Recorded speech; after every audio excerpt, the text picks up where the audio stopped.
하나님 아버지 감사합니다.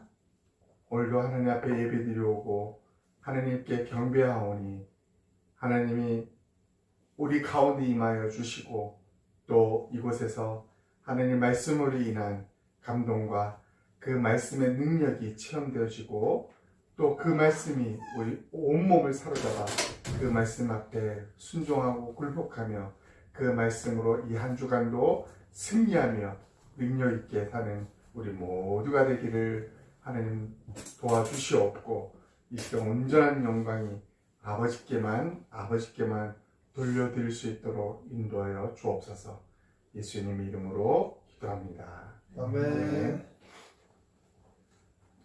우리는 지난주에 아담, 하와를 통해서 그가 어디에 있는지 살펴보았습니다. 하나님께서는 이전에 아담과 하와하고 너무나 친밀한 관계 속에서 자연스럽게 대화를 나누고 또 하나님의 영광과 그 거룩함 속에서 하나님의 얼굴 앞에서 대화 나누며 이렇게 살아가는 기쁨 속에 살았던 사람들이 아담과 하와였다고 말했습니다. 그러나 죄를 범한 후에 그는 숨었습니다. 남은 사이 뒤로 숨었다 성경은 말합니다. 그래서 주님은 묻습니다. 아담, 내가 어디에 있느냐? 이 말은 그가 어디 있는지 모르기 때문에 묻는 게 아니라 아담, 네가 있어야 돼. 그 자리에 있지 않고 지금 어디 있느냐? 이 말을 했다고 그래서 그죠? 네가 하나님의 얼굴 앞에서 그 거룩함과 영광의 빛 안에서 항상 즐거웠던 기뻐했던 그가 너 지금은 내 얼굴을 피하고 있는 삶을 살고 있는 그곳 내가 지금 어디 있느냐? 라고 묻고 있었다고 했습니다.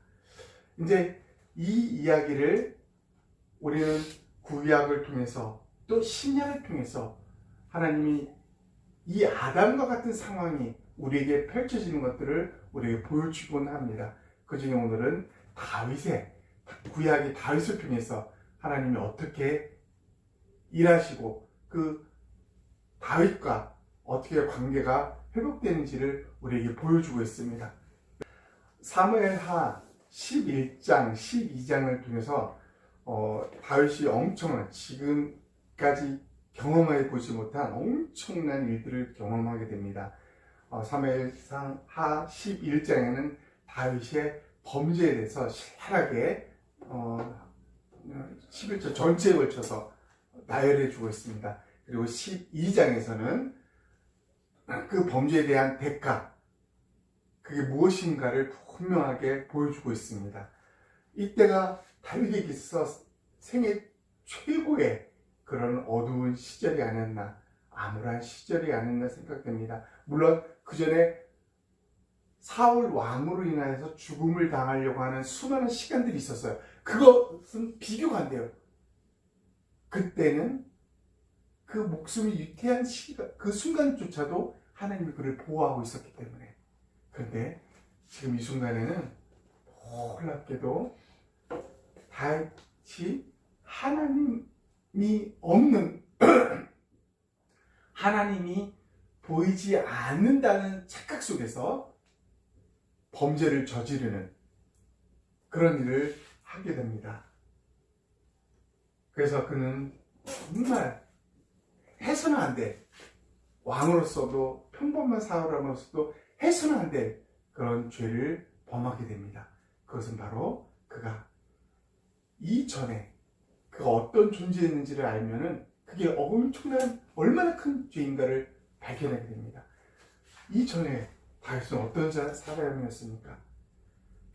우리가 시편을 지금 읽고 있잖아요. 시편의 3분의 1 이상이 다윗이 쓴 거예요. 다윗이 하나님과 친밀한 관계 속에서 그 하나님을 얼마나 사랑하고 그분과 그 관계가 얼마나 돈독했는지를 보여주는 게 시편의 다윗의 시편의 내용들입니다.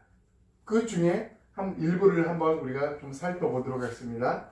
우리가 한번 글씨 보입니까? 다 같이 한번 읽어보겠습니다. 시작. 주의 이름이 온 땅에 여호와여 시작. 여호와 우리 주여 주의 이름이 온 땅에 어찌되기리 장엄한지요. 주께서 그 영광을 하늘 위에 두셨습니다. 사람이 무엇이기에 주께서 이렇게 마음을 쓰시며 사람이 과연 무엇이기에 이토록 돌봐주십니까? 주께서 사람을 하늘에 있는 존재보다 조금 못하게 만드시고 영광과 존귀함의 관을 씌우셨습니다. 이게 다윗이었어요. 하나님께서 나를 얼마나 사랑하고 있는지를 표현한 거예요. 표현. 뭐라고 해요? 주께서 사람을 하늘에 있는 존재보다 조금 못하게 만드실 정도로 다윗을, 그 나쁜 다윗을 하나님 어떻게 왕으로서, 평범한 왕이 아니라 그 일대를 사로잡는 왕으로서 키워주셨다는 그 시를 올리는 거예요. 또 한 편을 한번 보도록 하겠습니다. 이것도 한번 읽어보겠습니다. 시작. 여호와를 경외하는 눈은 정결하여 영혼까지 이르고 여호와의 법도 진실하여 다 의로우니 금 곧 많은 순금보다 더 사모할 것이며 꿀과 송이꿀보다 더 달도다. 나의 반석이시오 나의 구속자이신 여호와여 내 입의 말과 마음의 묵상이 주님 앞에 연락되기를 원하나이다. 네, 하나님의 말씀을 얼마나 사모했는지 보죠. 그 말씀이 꿀보다 달다 이런 표현을 쓰고 있습니다. 그리고 내 입의 말과 마음의 묵상이 주님께 온전하게 드려지기를 바랍니다 라는 그런 시편을 통해서 그 간절한, 하나님을 향한 간절한 마음을 마음껏 쏟아냈던 사람이 누구라고요? 다윗이에요. 다윗. 이랬던 다윗이 하나님의 그 거룩함과 영광 앞에서 그 빛을 즐거워했던 다윗이 하나님의 얼굴 앞에서 서기를, 그 앞에 있는 기쁨을 알았던 다윗이 이제 사무엘하 11장, 12장을 가서는 그런 고통이 있습니다. 어둠의 터널을 지나고 있습니다. 그의 범죄에 여전히 그는 완벽하다고 생각했어요. 11장 마지막 절, 맨 마지막 문장이 뭐냐면 그는 완벽한 범죄를 저질렀다고 생각했는데 맨 마지막에 여호와 하나님 보시기에 악하였더라. 하나님이 보고 계셨다라는 것을 맨 마지막 절에 말하고 있습니다. 그리고 12장에 가서 나단 선지자를 통해서 다윗에게 이 죄가 어떤 죄인지를 깨닫게 합니다. 나단 선지자가 다윗 앞에 가서 한 예를 듭니다. 어떤 부자가 수많은 양을 키우고 있는 부자가 손님이 왔대요. 손님. 이에게 이 손님을 대접하기 위해서는 어린 양을 잡거든요. 그 당시에는 통통한 가장 좋은 어린 양을 잡아서 연하였기 때문에 잡아서 먹이는데 자기게 아까운 거야. 이 부자가 어떤 걸 잡았냐면 그 마을에 가장 가난한 사람이 어린 양 한 마리를 키우고 있는데 그걸 잡아서 자기 손님을 대접했습니다. 이 말을 듣고 다윗이 분노합니다. 그 놈이 어떤 놈이냐고. 내 당장 근데 나단이 뭐라네? 그가 바로 당신입니다. 그러면서 다윗에게 그 범죄가 당신이 저지른 범죄가 어떤지 그 영향력이 어떤지를 분명하게 보여준 게 12장이었습니다. 나단 선지자가 그에게 말한 것 한번 9절부터 한번 읽어보겠습니다. 시작. 그런데 내가 어떻게 여호와의 말씀을 무시하고 여호와 보시기에 악한 짓을 했느냐. 그러니 그 칼이 내 집에서 결코 떠나지 않을 것이다. 이 일로 인해 왕이 여호와의 원수들에게 여호와를 모독할 거리를 주었으니 왕이 낳은 아이가 죽을 것입니다. 하나님 그렇게 친밀하게 하나님을 찬양했던 그 다윗에게 어떤 일이 벌어집니까? 여호와의 말씀을 무시했다라고 나옵니다. 나단 선지자가 하나님의 말씀을 그대로 전한 것, 무시합니다. 여호와의 보시기에 악한 짓을 행했다. 칼이 내 집에서 떠나지 않을 것이다. 뭐요? 형제간에 또 자녀들이 다윗을 향하여 엄청난 반란이 일어나고 형제간 싸우고 이런 일이 벌어질 것이다라는 것입니다. 그리고 뭐랄? 이 일로 인해 왕이 여호와의 원수들에게 여호와를 모독할 것을 주었다라고 합니다. 그리고 왕의 아이가 죽을 것입니다. 이 말을 합니다. 하나님이 우리는 이 본문을 보면 하나님께서 다윗을 작정하고 혼내키려고 하는 모습을 보게 됩니다. 그리고 대부분 사람들은 그렇게 알고 있어요. 여러분, 근데 정말 사무엘상 11장 범죄와 12장 나단 선지자를 통해서 다윗을 꾸짖는 것을 통해서 우리는 그 이면에 있는 하나님의 마음을 살펴볼 수 있어야 됩니다. 무엇일까요? 하나님은 다윗이 저지른 죄악에 대한 심판을 하는 것처럼 보입니다. 그러나 이것은 하나님의 그 마음의 중심에 있는 내용이 아닌 것입니다. 이것은 마치 아담의 범죄 이후에 아담에게 같이 아담 내가 어디 있느냐? 그 말은 무엇이라고 했습니까? 아담아, 네가 있어야 될 자리에 있지 않고 너 지금 어디 있는 거냐? 하나님의 거룩함과 영광과 그 얼굴 앞에 있어야 될 네가 지금 그 얼굴을 피하고 두려워하여 지금 숨어있는 너는 지금 어디에서 무엇을 하고 있는 거냐? 라는 것입니다. 지금 다윗에게 말하고 있어요. 다윗, 너는 이전에 나의 영광과 거룩한 그 빛 안에 거하는 기쁨과 즐거움을 알았던 네가 지금 어디에 있느냐? 하나님의 얼굴 그 앞을 사모하며 그 얼굴을 구했던 네가 지금 어디에 있느냐는 것입니다.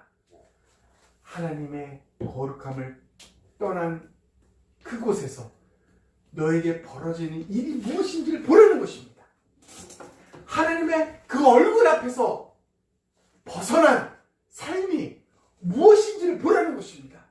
어떤 삶이었어요? 하나님의 그 얼굴, 영광, 그 거룩함에서 벗어난 삶은 여호와의 말씀을 무시하는 삶이었습니다.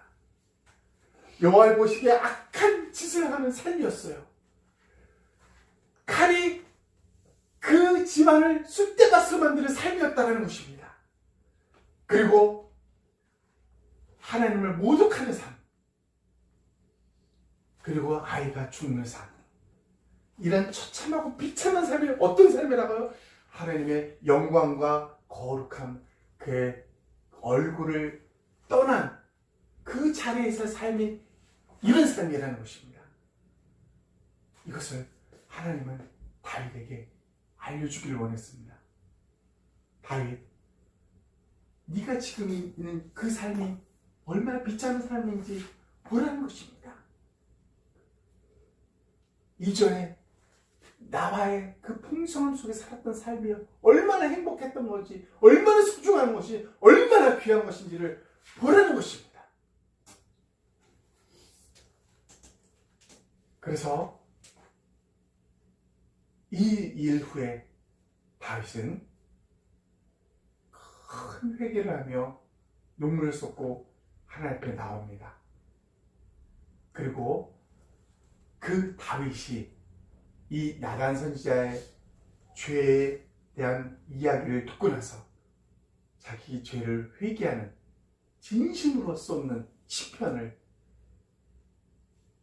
51편을 통해서 우리에게 말해주고 있습니다. 시편 51편은 다윗이 이 사실을 듣고 나서 통곡하며 하나님 앞에 나아가는 그런 내용입니다. 잠시 한번 살펴볼까요? 이것도 한번 읽어보겠습니다. 시작. 오 하나님이여, 내 속에 정결한 마음을 창조하소서. 내 안에 정직한 영을 새롭게 하소서. 주 앞에서 나를 쫓아내지 마시고 주의 성령을 내게서 걷어가지 마소서. 주의 구원의 기쁨을 내게 빼곡시켜 주시고 주의 자유로운 영으로 나를 붙들어 주소서.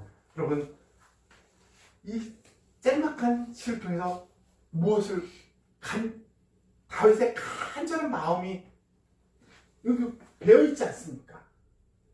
뭐요? 정결한 마음, 내 속에 정직한 영, 주 앞에 주의 성령, 주의 구원의 기쁨, 주의 그 자유로웠던 영, 지금 어떤 영? 눌려있는 영, 어둠 속에 하나님의 거룩과 영광과 그 얼굴을 떠난 상태의 나의 상태를 보는 것입니다. 여기서 벗어나 진정한 이런 눌림, 죄의 눌림에서 벗어나 진정한 자유의 그 성령, 그 앞에 주의 얼굴, 주 앞에 섰을 때 그 정직하고 거룩했던 영, 그것을 뭐예요? 회복시켜 달라는 것입니다. 나를 다시 창조하시고 새롭게 해주시고 그 얼굴 앞에서 나를 쫓아내지 말아달라고 외치고 있습니다. 주의 성령, 그것을 다시 회복해달라고 외치고 있는 것입니다. 나를 붙들어 달라고 그는 외치고 있습니다. 뭐예요? 하나님의 얼굴, 하나님의 거룩함과 영광의 그 빛에서 살았던 아름답고 행복했던 그 시절로 다시 회복시켜 주십시오라고 간절하게 지금 다윗은 하나님 앞에 구하고 있다는 것입니다. 지금 이 삶이, 지금 내가 저질렀던 이 죄악이, 이 삶이 얼마나 고통스러운지를 지금 보여주고 있는 것입니다. 그래서 다시금 주님이 나단 선지자를 통해서 제게 이 죄를 밝혀주셨사오니 주님, 내가 회개하오니 다시 내가 있어야 될 그 자리로 다시 돌아갈 수 있도록 나를 도와주십시오라고 간절하게 지금 외치고 있다는 것입니다. 그리고 이 말씀 뒤에 그는 이런 말씀합니다. 다시 한번 읽어보겠습니다. 시작. 그러면 내가 범죄자들에게 주의 길을 가르칠 것이니 죄인들이 주께로 돌아올 것입니다.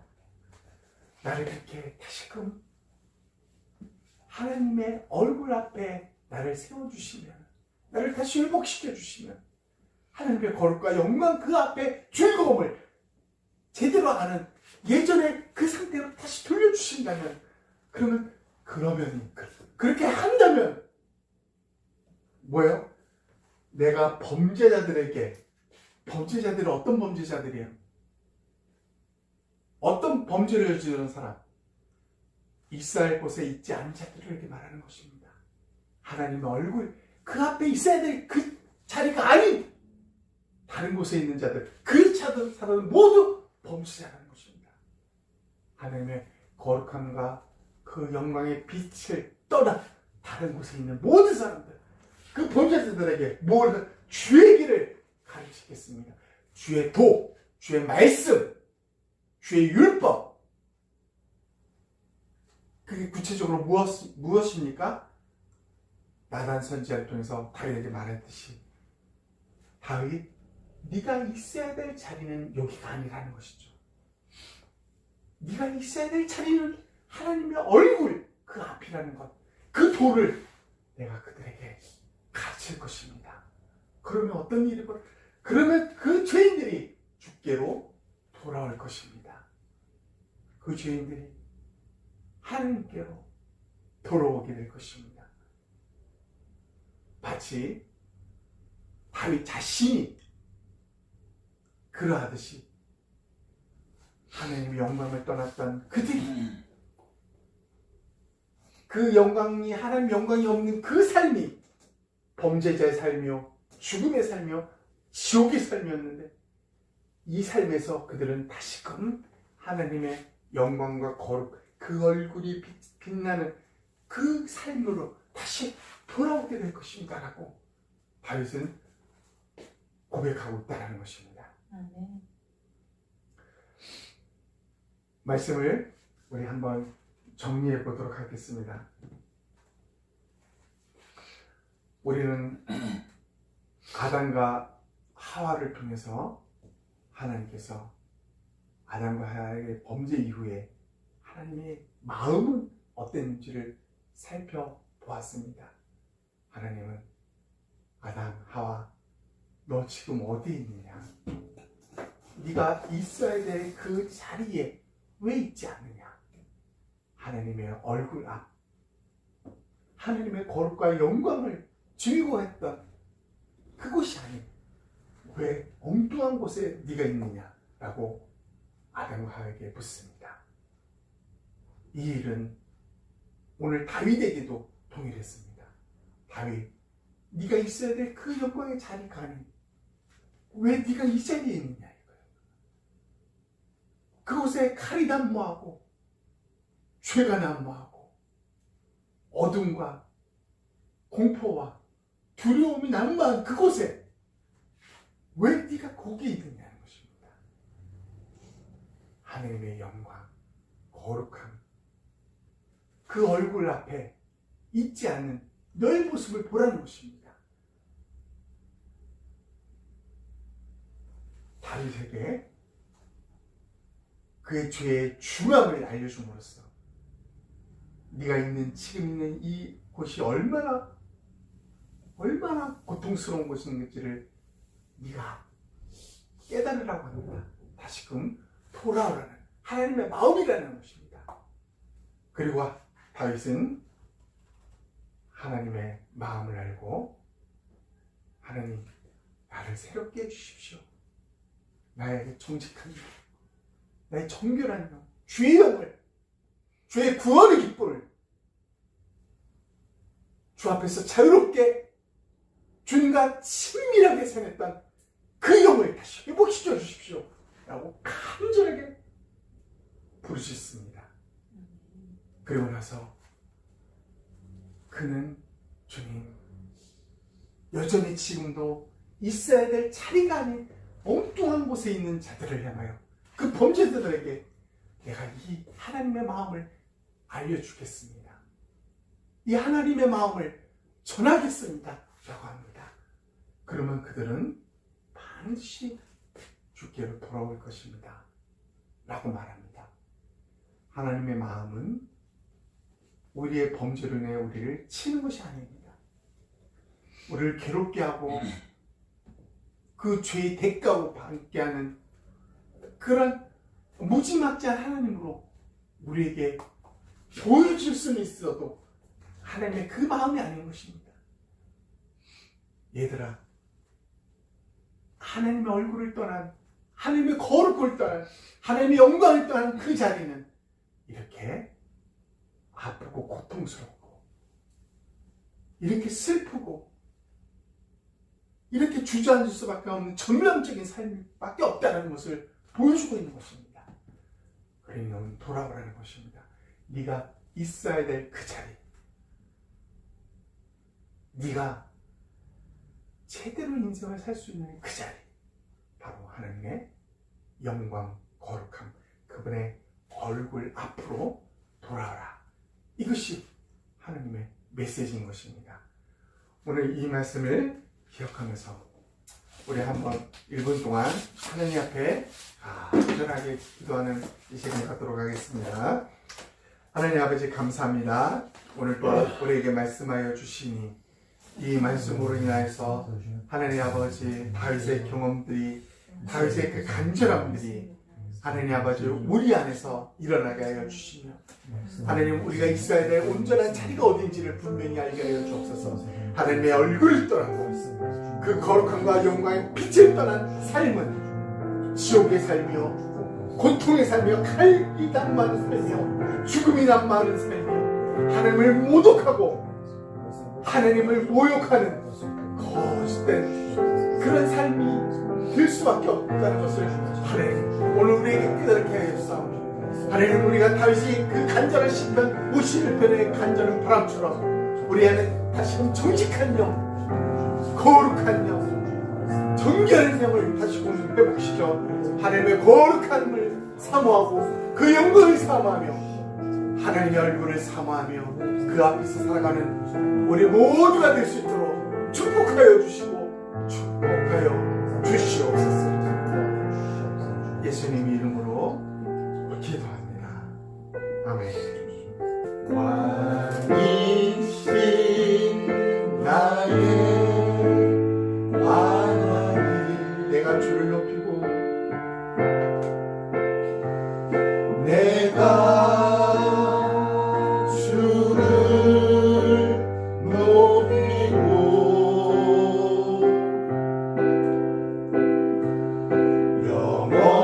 영원히 주의 이름을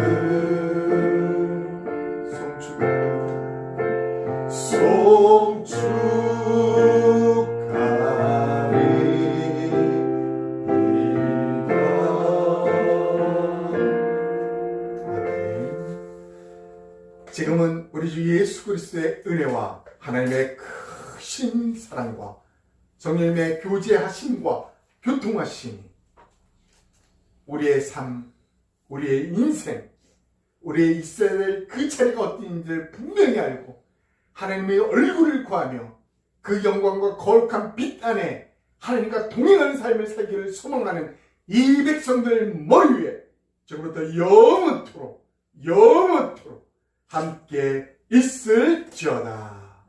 아멘.